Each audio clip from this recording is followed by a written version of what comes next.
Powered by the Montana Television Network. This is the 10 o'clock news on Q2, Montana's news leader. Good evening and thanks for joining us tonight. I'm Russ Riesinger. Montana hasn't been hit hard like many other states with COVID-19 cases and deaths, but we're already feeling the economic misery, and it could get much worse. A new report from the University of Montana researchers suggests the state will face a striking economic downturn with the loss of more than 50,000 jobs. That forecast, released by the Bureau of Business and Economic Research, analyzes how Montana will fare into what researchers call a swift and severe decline because of COVID-19. MTN's Dennis Bragg dives into the details. The findings project Montana will suffer an average employment decline of 50,000 jobs in 2020, a 7% drop from the upbeat outlook BBER released to start the year. When we talk about that 50,000, what's that kind of look like across all of our various sectors that you guys track? You have to be careful on how you keep scoring this stuff because that's 50,000 on average. So the economy was growing at the beginning of this year, and we think it'll be growing again at the end of this year.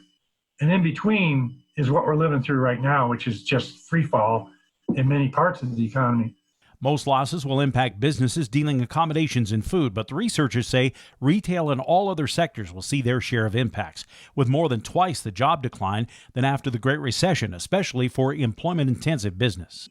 Personal services, accommodations, certainly food and some retail and things like that. And clearly that mixes in with the kinds of things that we produce in the economy, which are discretionary and which, as I put it, I think they're social distancing challenged.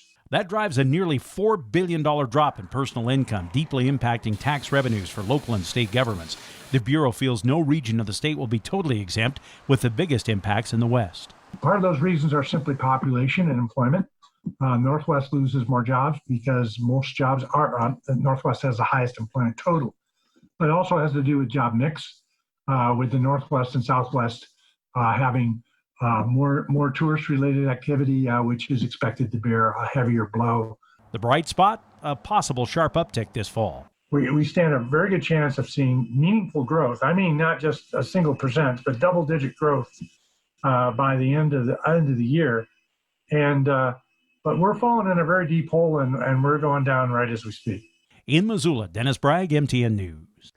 Meanwhile, the United States has now recorded more than 1 million confirmed coronavirus cases, while the number of deaths is now approaching 60,000. Michael George reports from New York. The total number of COVID-19 victims continues to rise in the United States. The disease has now claimed more American lives than were lost in the Vietnam War. Every day, I think maybe today is the day the nightmare will be over, but it's not. Parts of the country that have seen relatively few cases are pushing ahead with plans to restart their economies. If we can make sure that our vulnerable senior population is protected, it will allow others to re-engage very slowly, very carefully in the economic process. California's governor is suggesting its coronavirus restrictions may soon be lifted. We believe we are weeks, not months away from making meaningful modifications to that indicator and in this space. Weeks, not months. But as more states move to allow businesses to reopen, experts warn that doing so comes with risks. If we are unsuccessful or prematurely try to open up and we have additional outbreaks that are out of control, it could be a rebound to get us right back in the same boat that we were in a few weeks ago. Dr. Fauci says states need to be ready to conduct widespread testing and contact tracing to contain new hotspots.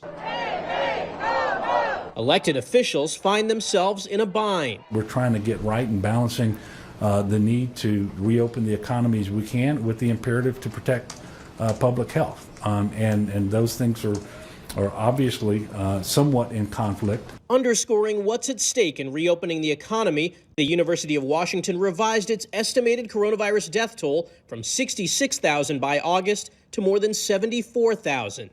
They changed it because they saw that fewer people are now social distancing. Michael George, CBS News, New York. And today, state health authorities announced 2 more confirmed cases of COVID-19 here in Montana. 1 case in Yellowstone County, the other in Cascade County. The Yellowstone County case involves a man in his 30s. The Cascade County man was in his 50s. Confirmed cases across the state now total 451. 356 of those people have recovered. In Wyoming, Governor Mark Gordon announced today he's allowing gyms, barber shops, hair and nail salons, tattoo parlors, and other personal businesses to reopen this Friday, May 1st.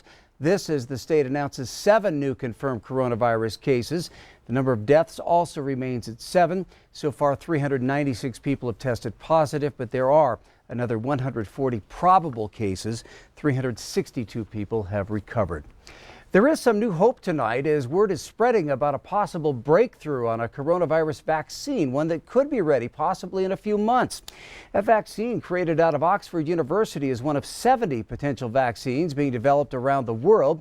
The experimental vaccine has reportedly worked in monkeys that were exposed to heavy quantities of COVID-19, and now human testing is already underway. Scientists say they're hopeful that it will be available by September. Well, students at the Billings Public High Schools will undergo a different graduation ceremony than usual. The Billings School Superintendent released a preliminary plan yesterday calling for separate ceremonies, only graduating 10 students at a time. Now, the plan is flexible and could be changed if group gathering restrictions are lessened across the state. Q2's Mitch Legge caught up with one Billings family to see their reaction. Billings High School seniors have missed out on a lot of memories due to COVID-19. Classes have been canceled for the rest of the year, so a lot of good friends won't be able to say goodbye. And the regular graduation ceremony that's usually held at Metro Park has been shifted to 3 separate ceremonies among each of the 3 Billings high schools. But the aspect of the ceremony that saddens students and parents the most will be that family and friends won't be inside the ceremony to watch the graduates walk across the stage. Just watching my sisters grow up and getting everything they gotta do, like walking across the stage at the Metro, having all like the friends and family of everyone there, and now, we don't even get that. It's just different because I don't get the things they gotta do, but... Nicole has 3 sisters that all graduated from Billings Skyview. Their mother, Liv, would prefer to see her youngest daughter receive her diploma in person. If they just walk across the stage and they do the groups of 10, I think it just kind of is... It's really bothersome to me that I won't be able to watch her. So it does hurt as a parent. But what do you do? The aspects of the plan for graduation are flexible. Billings School District 2 Superintendent Greg Upham said on Monday that the plan could change if group gathering restrictions were lessened by Montana Governor Steve Bullock. Nicole had some advice for next year's graduating class. You won't realize it's gone until everything you've done, the last football game you'll have, standing in the student section and being on the senior rail, signing your name and doing all that kind of stuff. I didn't realize it'd be that much fun, but I absolutely loved it. And yeah, I'm gonna miss it quite a bit. So make every moment count, no matter how far apart you may be. In Billings, Mitch Legge, MTN News. All right, thanks, Mitch. And during the COVID-19 pandemic, Nicole has been working at the Billings YMCA, helping to take care of the children of our city's medical workers. Well, this summer, the Billings YMCA will run youth summer camps as normal, except for 2 of its programs.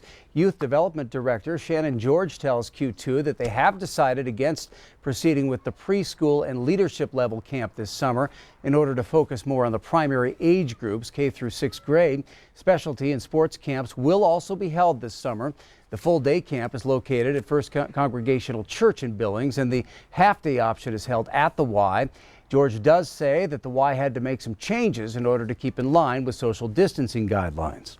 Did have to decrease our numbers a little bit to work with the social distancing, still following the governor's guidelines. We have a lot of sanitation protocols that we'll be working with, continuing to work with as we've been running care for the last 5 weeks here at the YMCA. George tells us that registration for camp started April 1st for members and April 15th for non-members. For more information on how to register, you can visit our website, ktvq.com. Well, Billings Flying Service has partnered with Montana Molding Machine to bring yet another stock of masks to our community. The hope to contribute to the supply of PPE around Montana by creating a mask that's easier to create, more comfortable, and easier to put on. The injectable used to form the parts of that mask is created from a resin similar to hot glue, which helps make it more pliable. The injection mold machine is able to kick out anywhere from 500 to 1,000 masks a day. Commissioner John Ostlund reported that the county has ordered 500 masks from Montana Molding Machine. They'll add this to the 800 they'll receive from the Billings Clinic. Those masks will go to first responder organizations and employees. The masks are reusable, and from here they hope to grow to supplying nursing homes and clinics. Well, a new COVID-19 curbside pre-surgery testing center kicked off today outside Billings Clinic. That testing is for scheduled surgeries where intubation or anesthesia is needed. Now, these surgeries were delayed because of coronavirus safety measures put in place back in March. The tent is set up outside same-day care on North Broadway and 8th Avenue North. Billings Clinic will begin elective surgeries next Monday, May 4th. And meanwhile, the same testing for elective surgery patients is also up and running at St. Vincent Healthcare, where the hospital started up elective surgeries yesterday. Pre-surgery patients are asked to come to the outside testing tents between 8 and 1 p.m. St. Vincent employees say getting back to elective surgeries is important to the fiscal health of the hospitals. You know, for every healthcare organization in the country, elective procedures are the underpinning of the financial health of an institution. And so being able to move forward with those in a responsible, considerate way is important to everybody in the community, as well as to all the associates and providers in the hospital. Dr. Bush also says testing is still available for those with COVID-19 symptoms between 1 and 6 p.m. at the outside tents there. New at 10 tonight, Montana Fish, Wildlife and Parks have updated their COVID-19 closure policy in response to the governor's reopening plan. Beginning Friday, group use sites and overnight camping opportunities will resume at most FWP fishing access sites and state parks, but there may be limited services at some sites, such as bathrooms being closed. Floating on the Smith River will reopen May 5th, and FWP is working with federal and local partners to safely allow recreation. FWP spokesperson Greg Lemon says there is an abundance of outdoor recreation available, but people are asked to follow social distancing guidelines while using them. Out-of-state visitors must still follow a 14-day quarantine directive when coming in from out of state. All right, turning to the weather now. Chief Forecaster Bob McGuire joining us. And Bob, we're not expecting much for rain, but some places could see some flooding. Yeah, it's going to be bizarre because we're expecting warmer temperatures the next couple of days. Still a lot of snow up in the Beartooth foothills, so a lot of stuff's going to start melting. We think especially the small streams and creeks, they're going to be running high. But what about the rivers? We wanted to check them. Weather Service says they can get anywhere from 3 to 7 inches of water into some of these rivers, and so we thought we'd see where we're at right now. And you notice the Yellowstone River in Billings is at 4.61. Flood stage is at 13.5, so that is not going to go out of its banks. In fact, even if we picked up another inch or so, a foot or so, that would take it just up to 5 feet. So we're still doing okay there. Same thing with the Yellowstone River at Livingston. They're at 2.94. Flood stage is 10 feet. Shield River, this is the one I was kind of worried about. 2.44. Flood stage is 5.5. That could come close. And the Clark's Fork at Yellowstone, that's the one over there by, I believe, Edgar. That's a 2.17. Flood stage is 8.5. And the Stillwater at Absaroka, that's a 2.89. Flood stage there is 7.5. So it looks like all of our rivers are going to be okay. Even if we do get a lot of water put in them, they're probably not going to go out of their banks. We'll have more in your forecast, though, in a few more minutes. All right, thank you, Bob. 2 days, 2 shootings, 2 deaths. Tonight, we now know the names of 2 victims who were killed in Billings as police pursue leads and take at least 1 suspect into custody. Now, authorities tell us that those 2 shootings appear not to be connected. Authorities say 24 died last night from a single gunshot wound to the head. Police say Ness was found in the driveway of a home on Florine Lane near Central Park. Police say they believe there was some kind of a disturbance prior to that shooting, which detectives believe was not a random act of violence. 18-year-old Ray Shaw Blacksmith of Lodgegrass has been arrested and booked into the Yellowstone County Jail for obstruction of justice in relation to the homicide, but police tell us they are still looking for more suspects. And just before noon today, authorities identified a 50-year-old man shot in downtown Billings Sunday night. Yellowstone County Coroner Cliff Mahoney says Micah Myron died from a single gunshot wound to the chest. That happened just before 10 p.m. in the front yard of a home in the 100 block of South 31st Street. Myron died at the hospital. No suspects have been identified yet in that. Some sad news to report tonight as we've learned that former Montana Republican Congressman Ron Marlenay died last night in Bozeman at the age of 84. Farmer and rancher from Scobie won the Eastern District congressional seat in 1976 and was re-elected 7 times. No other Montana Republican has served longer in the U.S. House. He then lost a close statewide race in 1992, but stayed involved with the Republican Party and donated his congressional papers to Montana State University in 2006. Still to come on tonight's 10 o'clock news, music to your ears. Well, the pandemic has shut a lot down. One Montana choir keeps on singing in a whole different way. And in sports, will it be batter up or not? Scott will have the latest as Little League baseball teams still hope to hit the diamonds this summer. You're watching MTN News with Janelle Slade and Russ Riesinger, Storm Tracker weather with Bob McGuire, and sports with Scott Breen. This is the 10 o'clock news on Q2, Montana's news leader.